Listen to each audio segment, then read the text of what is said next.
여기 작고 작은 고사리 손으로 껌과 콜라를 팔아 14살 나이에 재산 5,000달러, 다시 말해 한국 돈 9천만 원이라는 재산을 얻은 한 아이가 있습니다. 그는 바로 주식을 하는 사람이라면 모를 가능성이 거의 희박한 주식으로 대박을 일으킨 워렌 버핏입니다. 14살 한창 뛰어놀 나이였던 어린 버핏은 껌과 콜라를 팔아 조금씩 모아온 돈을 AT&T 주식을 매수하며 우리 돈 9천만 원에 육박하는 재산을 얻게 됩니다. 어린아이는 현재 90살이 되었으며 무려 90조를 훌쩍 넘겨버리는 어마무시한 재산을 보유하고 있는 최고의 가치 투자자가 되었습니다. 그렇다면 가치 투자자 하면 절대 빠지지 않는 워렌 버핏은 과연 어떤 투자 마인드를 지녔기에 저렇게 셀 수도 없을 엄청난 돈을 벌 수 있었을까요? 지금부터 최고의 가치 투자자 워렌 버핏이 강조한 5가지의 투자 논리에 대해 말씀드리겠습니다.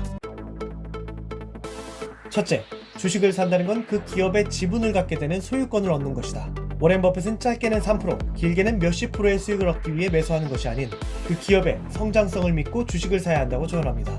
또한 선택한 기업의 현재 가치, 사업 내용, 브랜드 파워, 앞으로의 미래 사업 계획, 나아가 미래 가치 등을 철저히 공부하여 신중하게 투자를 해야 한다고 조언했습니다. 소위 말해 단타라고 불리는 단기적 관점으로는 자칫 투자가 아닌 투기의 성향을 띨 수 있습니다. 한 기업을 공부하고 확신을 얻어 함께하기로 마음먹었다면 내가 이 회사에 투자한 주인임을 잊지 말고 묵직하게 투자하라고 워렌 버핏은 강조했습니다. 둘째, 10년을 보유할 게 아니라면 10분도 보유하지 마라. 주식은 기다림의 미학이다 라는 말이 있습니다. 혹시 여러분은 주식을 시작한 후 주말이 싫어지지 않으셨나요? 공휴일이 오히려 심심한 날이 되진 않으셨나요? 혹은 주식을 사고 모니터에 보이는 주가를 수시로 확인하고 있지는 않으신가요? 지금까지 제가 말씀드린 내용 중 2개 이상을 현재 행하고 계시다면 여러분은 어쩌면 단기 투자의 성향을 지닌 투자자이실 수도 있습니다. 워렌 버핏은 이와 관련된 자신의 의견을 이렇게 표명했습니다. 자녀에게 물려줄 주식이 아니라면 사지 마라. 나는 한 번 사면 팔지 않는다. 이렇듯 그는 엄청난 장기 투자자의 면모를 내뿜는 말을 하며 워렌 버핏이 바라보는 주식은 어떤 기술을 접목시킨 방법보다 좋은 주식을 시간에 얹어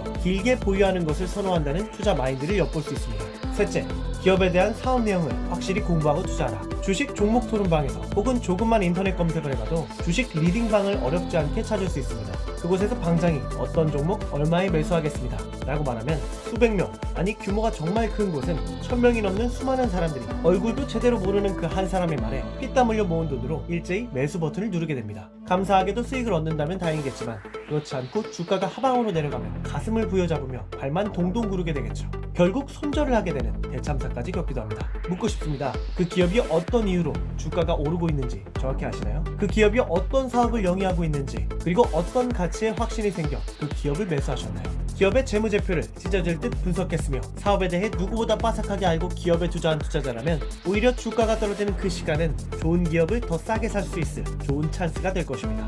워렌 버핏은 이렇게 말합니다. 그 기업의 사업에 대해 제대로 알지 못한다면 주식을 아예 사지 마라.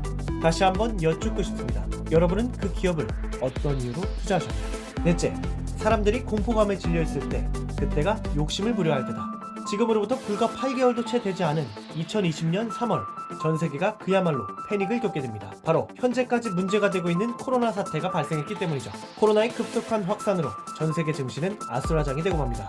올 3월 한 달 동안만 총 11번의 사이드카, 4번의 서킷 브레이커가 발동되게 됩니다. 심지어 3월 13일 그리고 3월 19일에는 서킷 브레이커와 사이드카가 발동한 아주 역사적인 날로 기억될 것입니다. 같은 날 양시장에서 두 관리 제도가 발동된 것은 역대 2번째였다고 하니 가히 얼마나 큰 하락이 있었는지 상상할 수 있습니다. 당연히 엄청난 손실로 고통의 소리가 난무했지만 아이러니하게도 이때 엄청난 돈을 번 사람들도 있습니다. 시장의 끝없는 하락에 주식을 내던질 때 누군가는 좋은 주식을 아주 세일된 저렴한 가격에 대거 매수하여 위기를 기회로 바꿔버린 사람들도 있습니다. 워렌 버핏은 이렇게 이야기를 합니다. 폭락장이 오면 누가 진정한 고수인지 판가름난다. 우량한 기업이 어떠한 외부 요인으로 값싸게 팔릴 때 그때 현금을 꺼내들어라. 기회가 왔을 때 그 기회를 놓치지 말아라.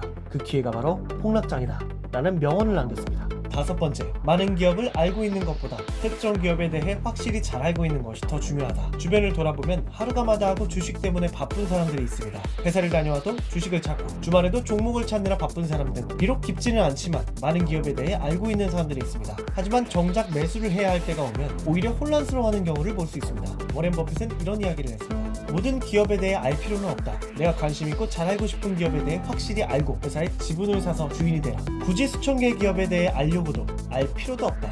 내가 잘 알고 좋아하며 확신을 갖는 기업만 알고 투자하면 된다. 다시 말해 선택과 집중에 더 많은 관심을 두라고 조언하고 있습니다.